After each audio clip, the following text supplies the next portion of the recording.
Tayo may ilang mga kapatid na magbabahagi sa atin. Ibabahagi nila kung paano nila nadama ang banal na espiritu sa dakong ito, kung anong nga po ba ang mga hiwagang kanilang natunghayan sa dakong ito. At para po sa pag-uumpisa, una ko pong tatawagin ay isang kapatid na alagad at inaanyayahan ko po, palakpakan natin ang buhay na Diyos sa ating kapatid na si J.R. Cao.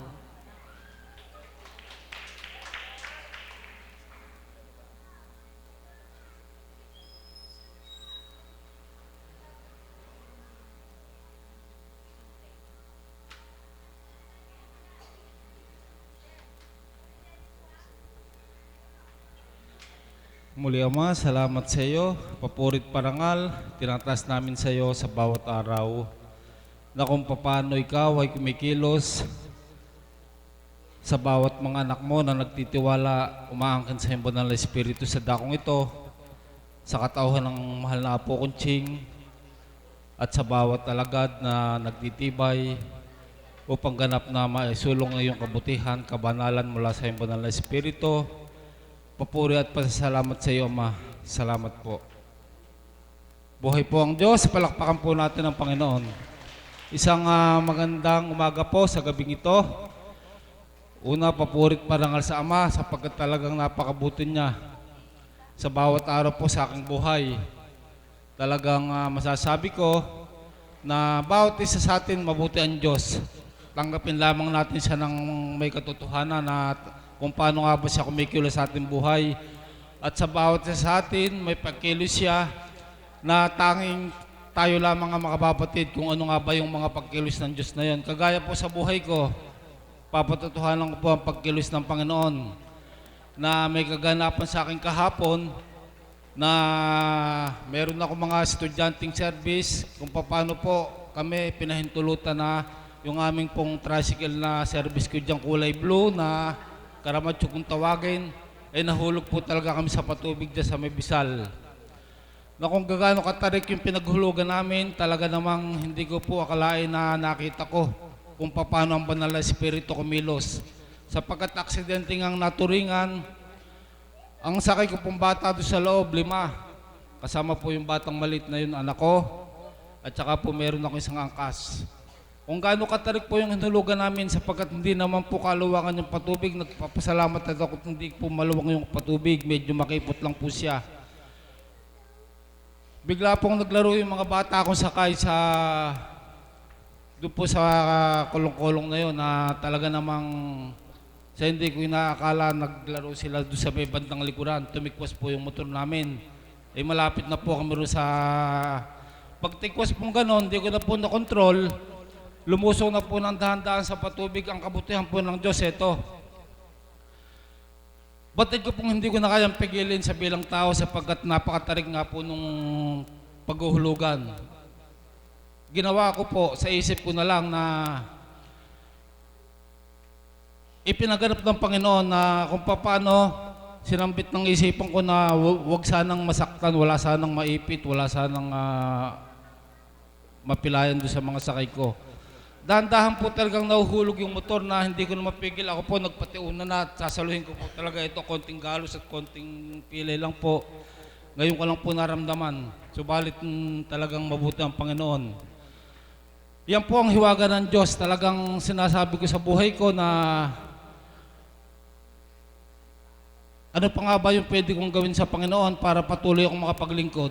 Patuloy akong magtiwala sa Kanya sapagkat yun nga pong kaganapan na yun, kung sa pagkakataong hindi naman po kayang hanguin ng tao yung tricycle, may nagdaan naman pong truck ng isda na tinulungan kami maghahon ng tricycle. Subalit ang mabuti nga po sa kaganapan, isa man pong bata, wala naman pong napilayan, wala naman pong meron lang pong maliit na gasgas sapagkat talaga naman po na napakahirap panawalaan kung bakit sa itsura po ng tricycle, bawat makakita, wala ba kang naipit o nadaganan. Talaga pong yung ang nasira lang po sa motor, yung pong driver said, kung nga po makipot yung patubig, pagbaliktad na ganun, tumukot puro sa pader. At saka po yung kabiyak, nandun po sa kabilang karsada, kaya po hindi po siya tuloy-tuloy doon sa ilalim. Kung nagkataon po ako po yung madadaganan, subalit hindi pa rin po pinahintulutan ng Panginoon. Talagang yun ang Diyos na talagang masasabi ko na sa tuwing ako may kilos. Kaya nga po bilang isang alagad, bilang isang tao rin, doon po sa kahinaan na lagi akong humihingi ng kapatawaran sa Panginoon sapagkat bilang isang alagad, para talaga pong wala ka ng karapatang manghina sapagkat nakita mo na at binigay na sa iyo ang Espiritu ng Ama kung paano kumilos. Yun po kung talagang kilala mo siya, na siya ay talagang kumikilos sa buhay mo nang hindi mo siya nakikita. Sapagkat Espiritu nga po, hindi natin nakikita ang Panginoon, subalit ang Espiritu niya, madadama natin sa buhay natin, sa bawat dalahin natin, nandun po ang kanyang presensya. Kaya nagpapasalamat ako sa Ama, talagang sa pagkakataong ito, may gampanan nga po, subalit salamat kay kapatid na Berhel sa pagsalon niya, sa kalooban ng Ama.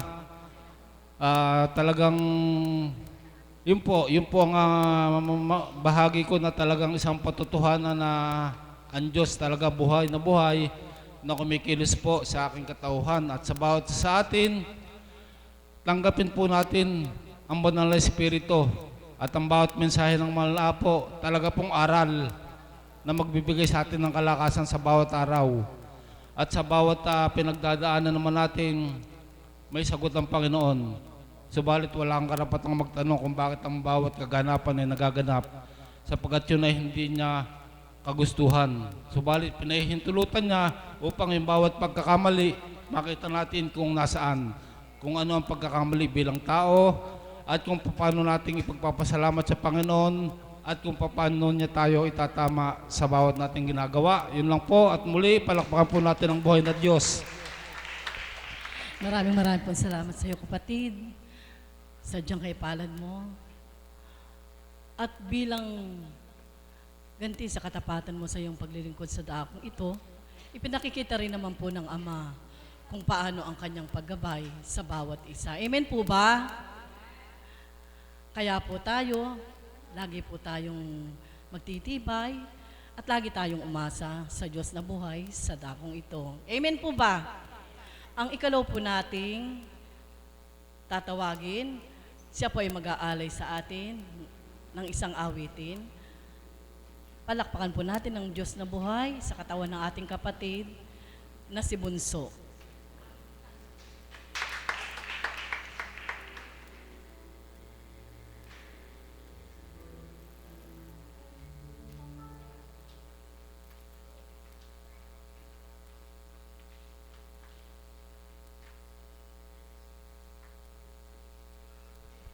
Muli po ay isang mapagpalang umaga sa gabing ito. Tunay nga pong buhay na buhay ang ating Panginoon. Amen po ba yon? Sa pagbabahagi po ng ating kapatid na JR, tunay nga po na dakila siya. Ano po? Na sadyang sumasaklolo po siya. Kasi po, kaya ko po nasabi yon. Nabahagi ko na po ito kahapon kasi kahapon din po naganap ito sa akin.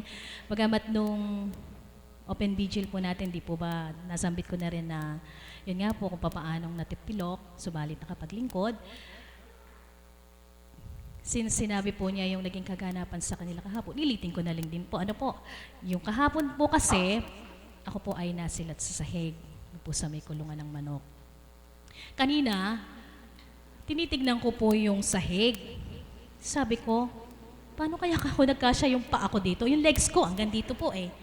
Samantalang isang bali lang po, isang linya lang po ang nabali. So, ibig sabihin, maliit lang yung space. Ano po, isa lang po kasi. So, ibig sabihin, maliit lang po yung space para magkasya yung paa ko. Subalit, sabi ko nga sa kabiyak ng puso ko, siguro ka ako pinaliit ng Ama para hindi ako gasinong masugatan at gasinong masaktan. Kasi kung titignan mo talaga, sabi ko, ang laki-laki ng legs ko.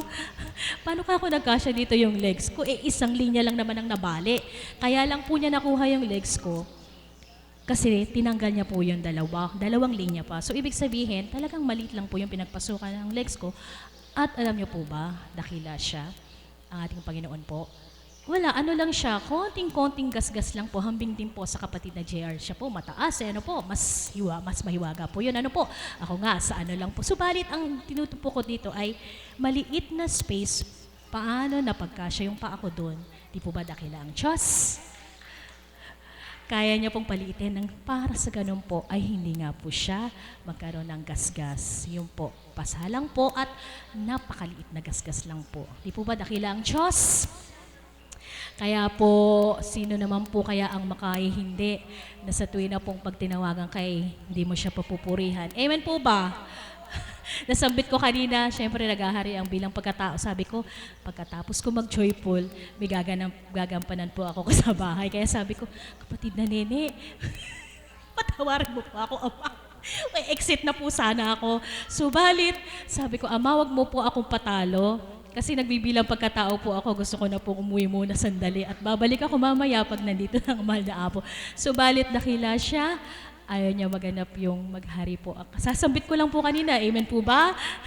Na kung paano nga pong naghari ang kalooban ng ating Panginoon, kaya nandito tayong lahat. At hindi po naghari ang ating mga pagkatao, kaya po, amen po ba na nandito tayo? Amen po ba yon? Tapos ako, uwi, kaya purihin at dakilan siya, patawarin mo po ako, hambing din po sa nasambit ko kahapon, purihin at dakilahin ka, Panginoon. Wala po ako masyadong naging gasgas, kundi pasalamang patawarin niyo po ako kung ako man po ay may mga pagkukulang. Hambing din po sa bahagi ng kapatid na JR na nakapagnilay po siya kung ano nga po yung mga pagkukulang niya, yung mga naging kasalanan niya. Amen po ba? Gayon din po ang nasambit ko. Ano po? Ama, patawarin mo po ako kung ako man po ay magpagkukulang sa'yo. Patawarin mo po ako kung ako man po ay nagkasala at nakagawa ng hindi kalugod-lugod at di marapat sa iyo. Gayon din po ang nasambit ko. Ano po? Kasi sabi ko, Lunes ng gabi, ng hapon. Tapos kahapon na naman, sabi ko, Ama, ano po bang kasalanan ko? Patawarin niyo po ako. Yan na lamang po ang nasambit ko. At syempre, pinasalamatan ko po siya dahil kaunti lang po ang naging damage. Kaya po, papurit pasasalamat sa ating Panginoon. Kaya po ito yung napili ko sapagkat sa tuwi na po, ito ang dapat nating hanapin. Ito ang dapat nating makamtan. Ano po? Liwanag. Liwanag na magmumula sa ating Panginoon sa pamamagitan ng Kanyang Espiritu. Para po sa inyo at syempre sa ating Diyos na buhay na ating pinaglilingkuran.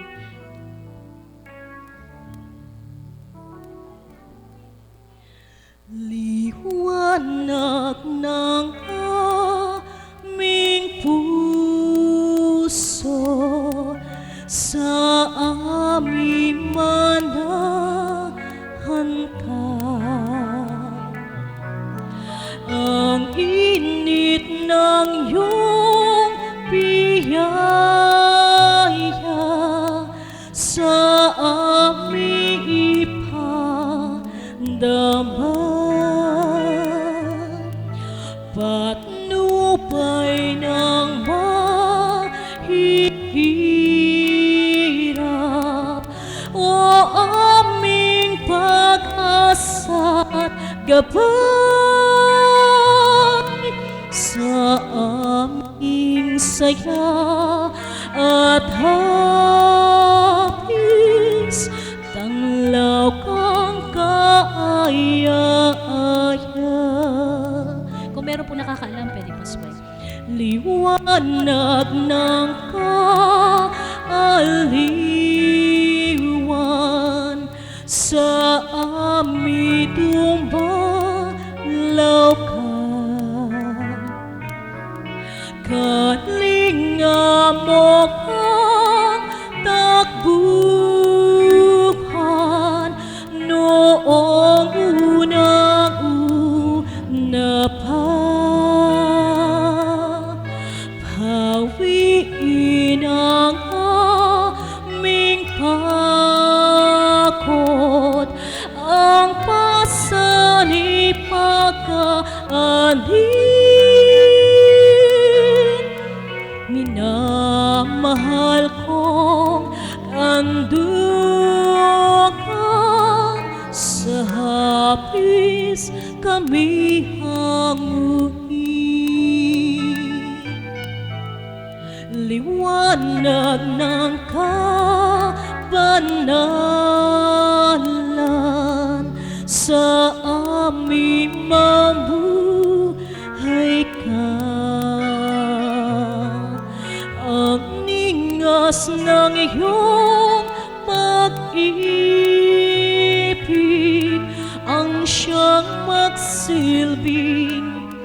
gabay.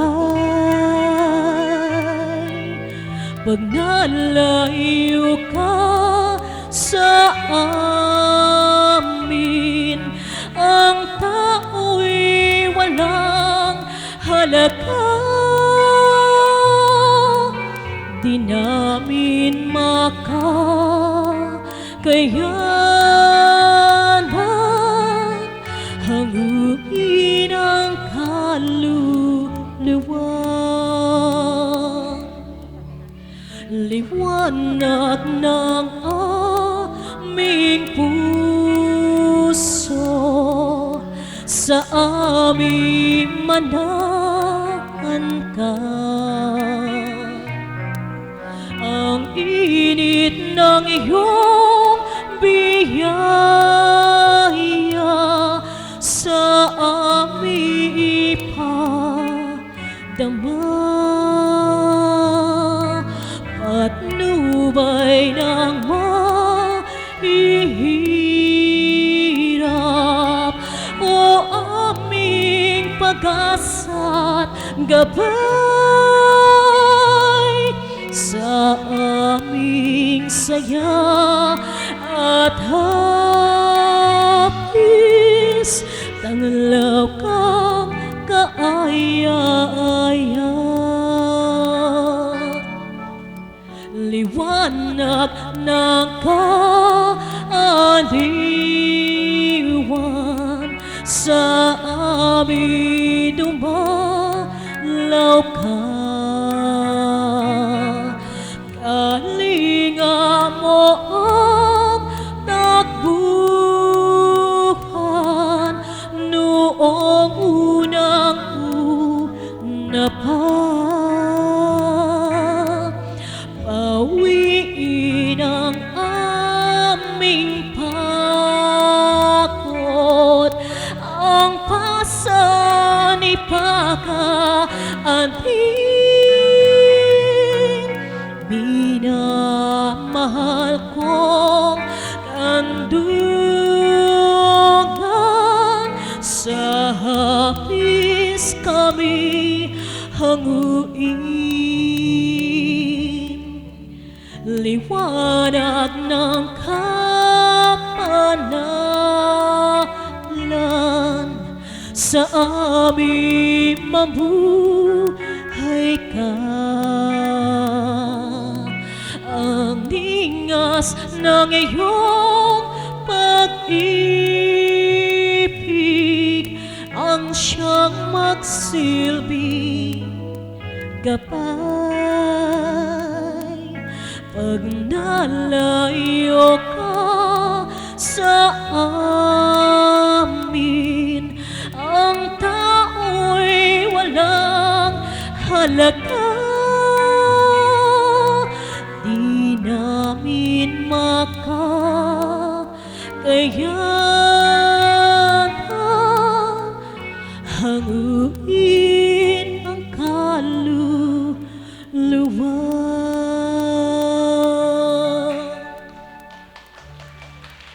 Di po ba napakaganda ng lyrics ng awitin? Ano po?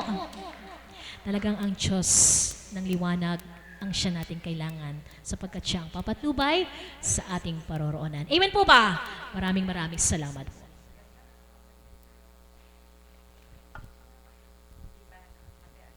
Maraming salamat sa iyo, kapatid, sa napakaganda mong awiting ibinigay sa amin.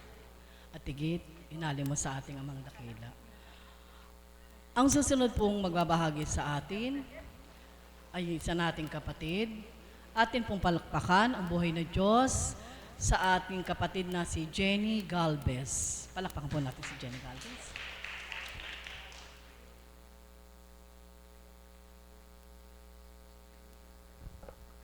Magandang umaga po sa gabing ito. Ang maibabahagi ko lang po kung paano nga po ang amang umilos sa aking buhay. Ako nga po pala ay single parent po. Wala po ang aking kabiyak noong August 13. Sa makatuwid po, 5 months na po siyang wala sa aming mag-iina. Natatatag nga po ako ng ama sa kadakilaan niya. Dito lang po ako kumukuha ng lakas sa kanya, nagtitibay para ho lumaban sa buhay. Marami nga po pinakita nga po sa akin ng Ama na ako ay maging matatag sa pamamagitan nga po ni Apo. Pasensya na po kayo kasi po naiyak po ako kasi kailan pa lang po yung pangyayari po sa aming buhay. Kahapon naman po, nung pumunta po ako dito na nagkukuha po si Tita Promise, nagbibilgil po. Dumako po ako dito kasi nga po, kahapon po, nung pumunta po ako sa aking nanay, inatid ko po yung aking anak. Para po hindi po kami nagkaroon ng pagkakaunahan po ng aking anak. Masakit po ang loob ko kahapon, pumunta lang po ako dito. Para po nadama ko po talaga nung pagpasok ko po dito sa dambana. Kuminawa po yung aking pakiramdam. Sabi ko talagang buhay ang Ama dito. Tama nga po yung tinuran po sa akin na mahal na Apo nung Sabado ng gabi din po yun na anak mo, ang lahat, ang lagi mo lang ay iisipin na mahal ka ng Ama. Ang lahat ng mga balo ay mahal ng Ama. Kaya nga po, titibay pa rin po at sa mga pagsubok kong pinagdadaanan. Binibigyan niya nga po ako ng katatagan at kalakasan. Yun lamang po at marami pong salamat. Salamat kapatid. Tunay nga po sa pagtanggap mo. Sa dakong ito, higit sa pagtanggap mo, pagtitiwala sa ating Apo Conching na ginagamit ng Ama. Tuwiran siya ay magpapadama sa iyo. Amen po ba? Ang susunod pong magbabahagi sa atin, muli, isa pong kapatid natin na alagad, ang sa atin ay mag-aalay ng awitin, atin pong palakpakan ng buhay na Diyos sa ating kapatid na alagad na si Tita Myrna.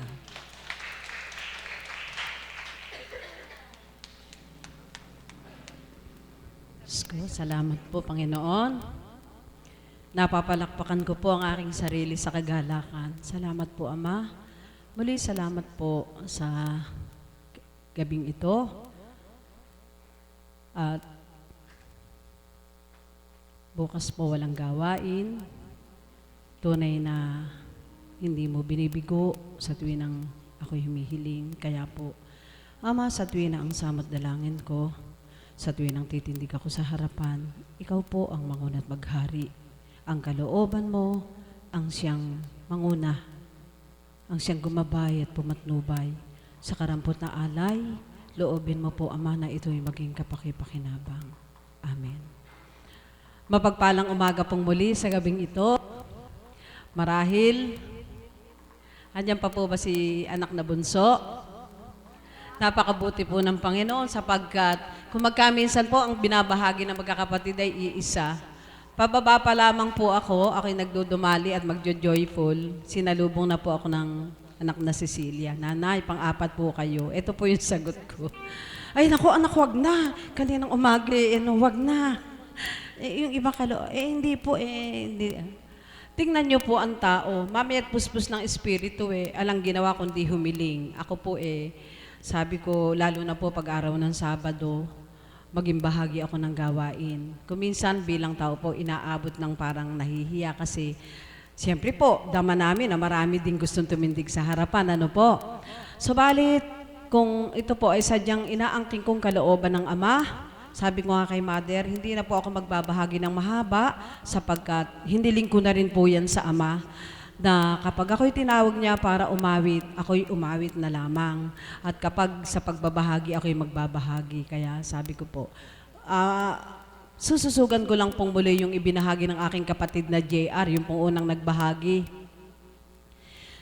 Katotohanan po na kung hindi mo nasumpungan ang buhay na Diyos, huwag sabihin hindi ka matatakot o di ka manghihina doon sa mga ganong kaganapan. Ano po? Kasinungalingan po yun. Lalo po ako sa unang buhay, magulat lang ako parang kumakabog na po yung dibdib ko Kahapon po ng mga alas 4 po ng mga 4:30, umakyat po ako sa taas bago ako gumampan. Kwento po ako ng kwento, binabahagi ko sa anak na Emma at saka kila Mother. Alam ba ako, anak? Kahapon na pagkagaling namin sa patay ng tatay mo, medyo madilim na kaming nakauwi. Doon sa San Roque, may nadaan ng kaming 2 single, nagkabungguan. Nako kako, yung isa kakong single yung asawa kako bit-bit yung maliit na anak. Hindi alam kung saan pupunta. Yun namang isang anak, para lang si Caitlyn, iyak ng iyak, nakaharap doon sa tatay. Yung tatay naman nakahandose, hindi mo malaman kung patay na o buhay pa. Ano po? Yun namang isa, nakaganyan po sa gitna ng kalsada, nakaganyan yung mata, katabi yung helmet. Nako kako, Papa, kaya kako ikaw, huwag kako, hindi kako tayo nagmamadali. Sa tuwing na kako laging iyalay sa ama. Ayan po, kwento ko ng kwento kay anak na Emma. Binabahagi ko yung pangyayari na nasilayan ko. Kumbaga, wala po sa hinagap kong kinabukasan ako naman ang mapapahintulutan ng mga pagsubok. Ano po? Yun nga po, bahagi. Yung palang mga oras na yun, habang nagbabahagi ako sa anak na Emma, no naman po pala nagaganap sa kapatid ko yung pangyayari na, yun nga po, kung paano na ibahagi niya na. So kaya ko lang po sususugan, doon ko po talagang, doon po natin mararamdaman talaga ang pagkilos ng Diyos na buhay. Amen po ba? Na kung sa unang buhay natin at di natin nasumpungan ng dakong ito at hindi natin naririnig yung mga pangaral ng Diyos sa pamamagitan ng ating minamahal na apo, paano kaya nating tuwirang mabibigyan ng magandang pakahulugan yung mga ganong nagaganap? Amen po ba? Isipin po ninyo 3 yung alaga ko doon, nakasakay po doon. 3 po ba o 2 nasakay, saka po yung pamangking ko, si Caitlyn, at saka po yung ibang estudyante na sakay nung kapatid ko. Talaga pong si Satanas, sa iba't ibang kaparaanan, nanunukso. Yun nga po kung paano binahagi ng kapatid ko na naglaro yung isang pasahero yung naglaro, medyo mataba po ang katawan, sa likod pa umupo, humiga daw po. Yung paghiga, umikot yung sasakyan. Yun po nangyari dun sa kung may nagagawi po sa Bisal, dun po sa may Tibag, dun po sa may school na mapagpalang umaga po, mahal na apo. Doon po naganap yun. Ngayon, ako po yung isip po tinutokso, Diyos ko kako, purihin ng Diyos. Nung una po eto, nako paano kung sa ilog kayo nahulog? Yun po yung pagkabigla ko. Pamaya-maya, sabi ko sa sarili ko, sadyang napakabuti ng Diyos at talagang pinatutunayan niya na siya yung gabay at patnubay. Kasi tamang sinasabi nila sa akin, sinabi nung inda ko, hindi niyo ba alam na umikot ang motor niya? Parang baliwala lang po sa akin. Mamaya, yung bunso kong alaga, pinakita sa akin yung kanyang paa, parang may pasa at parang namaga. Pero walang fracture, walang sugat, walang anumang grabing nangyari. At yung kapatid ko, tinanong ko din, wala lang. Ngayon, pinagninilayan ko yung damdamin ko. Sabi ko, Diyos ko, Ama, napakabuti mo. Sapagkat kung sa unang buhay, ganito yung mangyayari, papasok na sa isip ko yung, paano kung nangamatay kayo? Hindi ko naman kayo anak, mga inaalagaan ko kayo. Tapos isa, pamangking ko rin. Ano po, sa kami mga ibang bata pang kasakay. Isipin niyo po, mataas din po yung pinagkahulugan na yon. Yung pong sa may patubig na yon, walang tubig. Sabi pa nung isang alaga ko, tapos mami, may dala pa kaming tangke. Paano paano ka ako nangyari? Wala tumagilid lang. Kaya po, sabi ko, salamat po, Ama, sapagkat napakalaki ng pagbabago sa ngayon, sa buhay namin ngayon na patuloy mong pinapahiram at nung mga panahon na, hindi pa kami ganito, hindi kami nakapakikinig ng mga salita mo, hindi kami nakapakikinig ng mga aral mo na yung nagbago po ng damdamin natin. Tama ba, anak? Di ba ikaw, parang mawawalan ka na ng pag-asa, Subalit, salamat sa Ama, salamat sa ating Panginoon, at salamat sa ating minamahal na apo na tuwirang ginagamit ng Diyos na kung paano tayo sinidla ng lakas ng kalooban sa bawat araw. Kaya sa bawat araw, nakakalumbay pag may namimiss tayong mga salita ng Diyos. Amen po ba?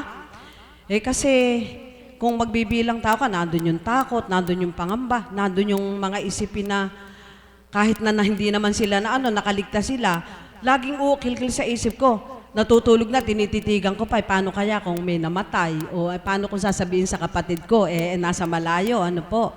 Kaya purihin at dakilain ng Panginoong Diyos. Sadyang ang ating Panginoon ay nariyan lamang sa ating tabi. Siya sa tuwin ay nakagabay, sa atin ay nakapatnubay. Siya yung talagang ating maaasahan na tutulong sa atin.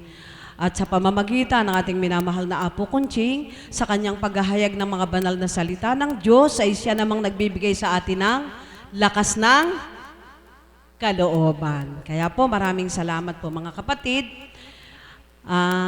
Sabi ko nga po, pag nagbahagi, di naaawit. Maiksi lamang po naman ito. At nakita ko kasi ang anak na may itong awiting ito. Anak, pag nakikita kita ito sa kayong tupang ligaw, ano po, kaibigan.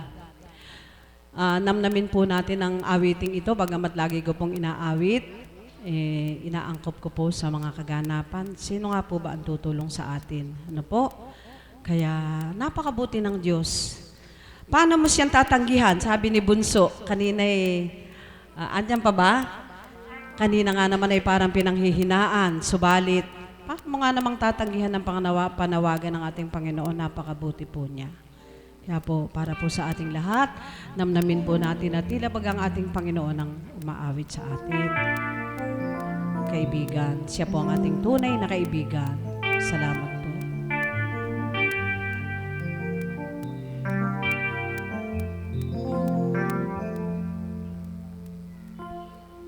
Sino ba ang tutulong sa'yo, kundi ang katulad ko? Kaibigan mo ako. Sa akin mo sabihin ang problema mo at magtiwala kang di ka mabibigo. Kasama mo ko sa hirap at ginhawa, at may karamay ka sa iyong pagdurusa. Kapag nasaktan ka ay huwag kang susuko. Kapag may takot ka ay huwag kang magtago. Kasama mo ko sa hirap at ginhawa, at may karamay ka sa iyong pagdurusa. Kaibigan kita, kaibigan tuwina. Sino ba ang tutulong sa'yo, kundi ang katulad ko? Kaibigan mo ako. Ngayong nalaman mo na may kasama ka, hinding-hindi kailan pa man mag-iisa. Kasama mo ko sa hirap at ginhawa, at may karamay ka sa iyong pagdurusa. Kaibigan kita, kaibigan tuwina. Sino pang tutulong sa'yo, kundi ang katulad ko? Kaibigan mo ako. Kaibigan kita, kaibigan tuwina. Sino bang tutulong sa'yo, kundi ang katulad ko? Kaibigan mo ako, kaibigan kita, kaibigan tuwina. Sino ba ang tutulong sa'yo kundi ang katulad ko? Kaibigan mo ako, kaibigan mo ako, kaibigan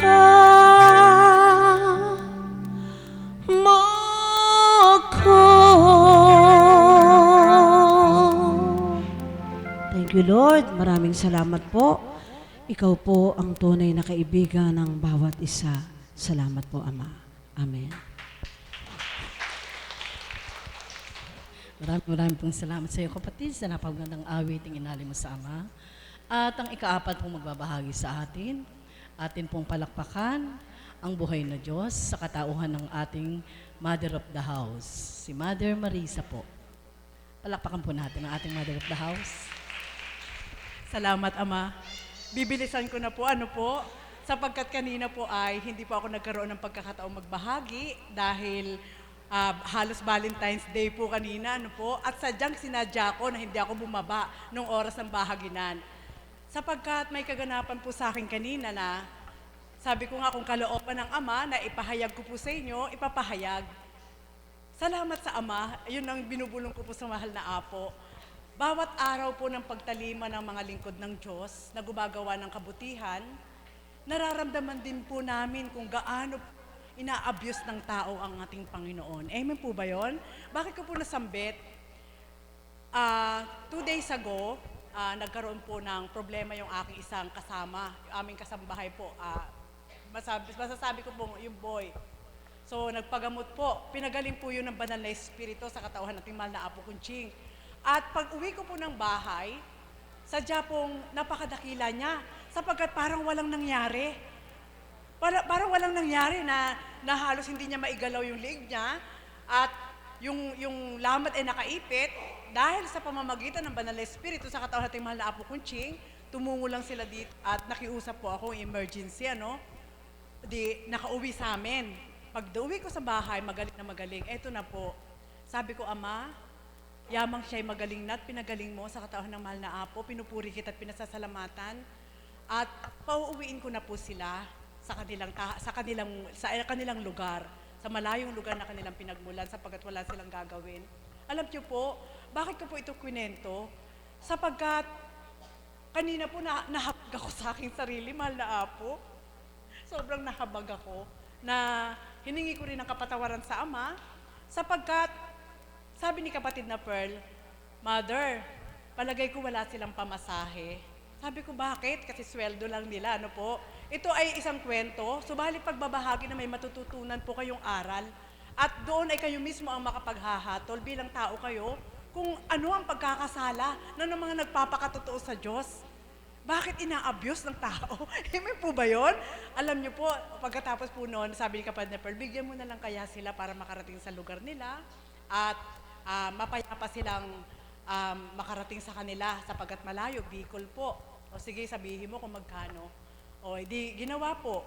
O sige, sigurado ba na uuwi na sila? Anong trip ba ang kanilang pag-uwi? Hahabulin daw po nila yung 10 o'clock na biyahe ng bus. Eto na po, ako naman po si Mother of the House. Nag-alala, mahal na Apo. So binigay ni kapatid na Pearl ang pamasahe, pag nilayan niyo po. Pagkatapos, syempre po bilang lingkod ng Diyos at alaga ng ating mahal na Apo Kunching sa kapangyarihan ng Banal na Espiritu, bilang mga alipin sila, nadama ko po yung paano sila. Wala silang baon, wala silang... ang ginawa ko naman po, nagkukumahog ako na yung adobo na ulam ay balutin at ipabaon at kung may kanin, sabi ko, wala pa, ikinuha ko pa yung Gatorade at baka sila mauhaw sa bus. Mauhaw sa bus. Binaldalhan pa basta po ito yung candy na galing sa dambana. Pag kayo nauuhaw at ayaw nyo kumain, kainin nyo para hindi kayo magkasakit. Yan pa ang habilin. Habilin, Alam nyo po ba? shocking ako kanina. Tinanggap lahat ng paalala ng ina. Binigay ang pabaon at lahat-lahat. Pamalengke ko kanina, andoon lang pala. Buhay po ba ang Diyos? May po ba yun? Andun lang, hindi umuwi. Hindi umuwi. Diyos ko po, Ama. Alam niyo po, napatingala ako sa langit. At nung nasambit ko, nagawa niyo pa akong linlangin at lokohin. Bakit ako pa? Buhay po ba ang Diyos? Amen po ba yun? Bakit ko po ito binahagi? Yun ang tao. Amen? Sabi ko sa Ama, paano po namin ilalayo ng tunay na pag-ibig mo sa mga taong ganito? Amen? At tinakot ko po. Sabi ko, bukas, ibalik niyo sa akin yung binigay ko sa inyong pamasahe. Sapagkat ang alam ng magulang niyo, pauwi na kayo. Mamaya may mangyari sa inyo, wala na kayo sa puder ko. Bukas, ibalik niyo yun sa akin. Sabi ko, ganyan po, sabi ko, pag hindi niyo binalik, dadalhin ko kayo sa ay. Buhay po ba ang Diyos? Amen po ba yun? Yun ay tao na damdamin. Subalit pagtalikod ko po, nangusap ang banal na Espiritu, anak, hayaan mo na sila, patawarin mo sila, ang mahalagay na ibigay mo ang para sa kanila, at kung paano ang kaukulang hindi mo man ito tinutupad sa kapwa mo, at pinatupad ko sa'yo, patawarin mo sila. Pagsakay ko ng sasakyan, kapatid na Pearl, bukas, susubukin ko sila. Sabi ko, dadalhan ko sila ng barangay. Sabi ko pong ganun, ano po? Ang point ko, bakit ko po ito kwinento? Yung paggawa ng Panginoon sa bawat isa. Walang duming isip, buong pag-ibig na binibigay mo, tapos yun po yung gagawin ng tao. Sa palagay niyo po ba, kung wala ang Diyos sa puso namin, paano ko yun ititake? Buhay po ba ang Diyos? Amen po ba yun? Nakita po ako ni kapatid na first, sabi niya sa akin, tinatago mo pa sa akin yung Gatorade na pinabao mo sa kanila, tapos bubulaga na lang, andun lang pala. Amen po ba yun? Mga kapatid, alam niyo po, yan po ay isang biyaya ng Diyos sa dakong ito na aking natamo. Biyaya na kung bilang pagkatao nga, masusuri mo kung paano kang nililigtas ng Diyos na huwag kang mawala sa Kanya. Amen po ba yun? Isang kaparaanan na kapag ang Diyos ang maghahari sa buhay mo, mararamdaman mo rin kung paano Kanyang pangangalagaan para tumupad sa Kanya. Buhay po ba ang Diyos? Kaya, sabi po ni kapatid na Pearl hanggang kanina, nagpahabol siya. Mother, hayaan mo na sila. Sabi niya, hayaan mo na sila. Kung ano ang kalooban ng Ama, siguro, maaalala din nila kung yung ginawa nila. Sabi ko, alam mo, nahahabag ako sapagkat bakit nagagawa ng mga tao na tumanggi doon sa alay ng Diyos na makabubuti para sa kanila? At nangunguna yung bilang pagkatao para mapahamak sila. Ano po? Madalas po yan nangyayari. At doon sa mga kaganapan na yun po yung nararamdaman ng mga lingkod na gusto magpakatotoo sa Diyos upang ihandog yung pag-ibig niya at ilayon ay hasik sa bawat isa. Subalit, hindi po binibigyan ng halaga ng mga binibigyan ng pagmamahal ng Diyos. Amen po ba yun? Buhay po ba ang Diyos? Mga kapatid, ano ang nais ko po ituran sa inyo? Ganun din po sa dakong ito, kung paano ang banal na Espiritu ay nagsusumikap na tayo lahat ay mahawakan, maabot, mayakap, malingap, mabigyan ng patnubay. Nawa po, huwag po tayong humalintulad doon sa mga nilalang na hindi alam kung ano yung gusto ng Diyos para sa kanila. Amen po ba yun? Sapagkat, sabi nga, wala dito sa dakong ito, wala kayong material na, halimbawa, itong hawak na to, o eto kapatid na nene, binibigay ko sa'yo, o eto wala po kayong makikita na iaabot po sa inyo ng Panginoon sa dakong ito. Ngunit, ang bawat aral sa pamamagitan po ng banal na Espiritu sa katawan nating mahal na Apo Kunching ay isang napakalaking regalo upang patuloy na maimpok sa ating puso at sa oras po ng mga kaganapan na hindi mo inaasahan, mayroon kang mahuhugot para ipantakip doon sa mga masasakit na ginagawa sa iyo ng tao. Buhay po ba ang Diyos? Amen po ba yun? Kaya, kwento ko po sa mga kapatid ko kanina sa taas, sabi ko, talaga po kakong ang tao, ano po, hindi, ano kaya ang gusto ng tao? Sabi ko, Ama, Kawawa ka naman sa kamay naming mga tao pag ganito ang magiging kaloob natin sa Diyos. Amen? Na sabi nga, walang Diyos na bababa para masdan kung paano mong pinahalagahan yung binibigay niya sa'yo. Subalit yung mga taong ginagamit ng ating Panginoon, kapag yun na po ang naglalayo na iabot ang mula sa Diyos at binaliwala ng mga tao na hindi pinahalagahan yung pinaabot ng Diyos para sa kanila, kawawa sila. Buhay po ba ang Diyos? Amen po ba yun? Totoo po yun. Huwag niyo po ito ibaliwala. Sapagkat malinaw pong tinuran, anak. Bakit ko ito pinatutupad sa inyo? Sapagkat yan ang kalalagayan ko sa tao. Kung wala nga magpapakatapat, walang mahahalaw ang Ama para mapili niyang Kanya. Amen? Buhay po ba ang Diyos? Kaya sa dakong ito, hindi man laksang bilang ang ating bilang sa dami ng nilalang sa sandaigdigan. Ang mahalaga, kung paano pong inihahasik ang mga aral araw-araw sa pamamagitan ng banal na Espiritu sa katawan nating mahal na Apo Kunching, pahalagahan po natin. Saluhin po natin lahat yung magagandang aral na ibinabahagi ng Panginoon upang maging sandata po natin sa bawat araw ng ating buhay. Na ang pasubali nga, hindi ito maipapahayag kung walang kaganapan. Subalit dahil may kaganapan, pinadadama at pinatutuhanan lang ng Ama na sadyang may mga taong ganito, kaya ang Ama ay may lumbay din. Buhay po ba ang Diyos? Amen po ba yun?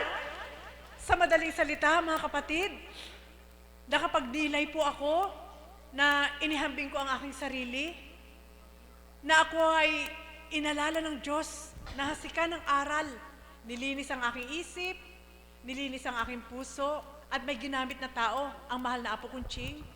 Kaya sa bawat araw, kung paano ang kalinisan na yon at bahagi niya sa puso ko at sa isip ko, nagamit ang mahal na Apo Kunching, bawat araw sa dakong ito, itong pagpapahayag po namin sa inyo ay isang bitamina na sa aming buhay. Amen po ba yon? Bitamina po ito upang patuloy at patuloy po namin ihasik ang kaukulang kagandahang loob ng Diyos sa bawat isa. Amen po ba yon? Buhay po ba ang Diyos? Kaya kung paano mga kapatid kong nagbahagi, ang mga kaganapan po sa kanila, iba't ibang senaryo lang po ang inyong naririnig. Subalit isa lang ang aming pinangangalandakan sa gitnang ito, ang hiwaga at kagandahang loob ng Diyos kung paano siyang tumupad at gumanap sa bawat isa, sa anumang kaganapan na kailanman ay hindi siya nang iiwan. Amen po ba yon? Kaya mga kapatid, yan po ang iiwanan ko po sa inyo, na ang pasubali nga, hanggat hindi maapektuhan ang puso mo, makakalaban pa rin kayo. Amen po ba yon? Opo, sapagkat ang isip, minsan maaring talunin, sapagkat kasama yan yung mata nakikita mo, maging ang tenga. Subalit ang puso na nakatago sa ating buong pagkatao, wag lang itong maapektuhan, hindi ka pa rin magagapi ng kalaban. Buhay po ba ang Diyos? Kaya sa dakong ito, purihin dakila ng ating Panginoon, sa katauhan nating mahal na Apo Kunching, na sa bawat araw, ang bawat kaganapan na niresolba ng Diyos sa kanyang pagkatao, sakit, anumang karamdaman, kawalan, panghihina, lahat na hindi mabibili sa tindahan ng gamot, sa dakong ito ay masusumpungan ng lahat. Amen po ba yon? Kaya nawa po, tayong lahat, anuman po ang ibinabahagi ng Diyos, inihahasik bawat araw, saluhin po natin at ingatan na huwag mawala. Amen? Sapagkat minsan lang po siyang dumaan, minsan lang siyang magbigay, mag-offer ng ito yung ibibigay ko ngayong araw na ito. At hindi pa ulit-ulit para hindi tayo magsawa. Kaya bawat araw, kung lahat ng ibinibigay ng Panginoon sa katauhan nating mahal na Apo Kunching ay nasasambat po nating lahat, araw-araw ay magiging kabusugan at wala pong masasayang. Amen po ba yon? Buhay po ba ang Diyos? Kaya mga kapatid, yan lang po ang nais ko pong iparating sa inyo. Ang aming nadarama sa bawat araw kung paano kaming dinadalisay sa iba't ibang kaparaanan ay pandama na pinadadama ng Diyos na ganun ang ginagawa ng tao sa Kanya. Kaya nawa po, huwag po tayo maging sakit ng ulo ng Diyos. Amen? Di bali na lang yung hindi nakakilala. At least mapapatawad pa sila. Subalit tayo nakakakilala at tayo ang magiging sakit ng ulo ng Diyos, hindi na tayo niya patatawarin. Buhay po ba ang Diyos? Kaya yun lang po yung iwan ko sa inyo. Napakahalaga. Pahalagahan po natin ang biyaya ng Diyos sa dakong ito o saan dako man kayo makakatikim ng biyaya ng Diyos. Hindi man material, ang mahalaga ay maimbak sa ating puso upang sa oras na kailangan natin, mayroon tayong mahugot at maiangkop ano man ang kaganapan. Muli, magandang umaga po sa gabing ito. Maraming pong salamat sa iyo, Mother, sa napakagandang sa ibinahagi mo sa aming mabuting aral. At sa lahat po ng mga nagbahagi ng awitin, nawa po mga kapatid, sa bawat po nagsalita, nadama natin ang Diyos na buhay sa takong ito at tayo'y makapagnilay. Amen po ba? At ang lahat po ay naiyan tumayo at atin pong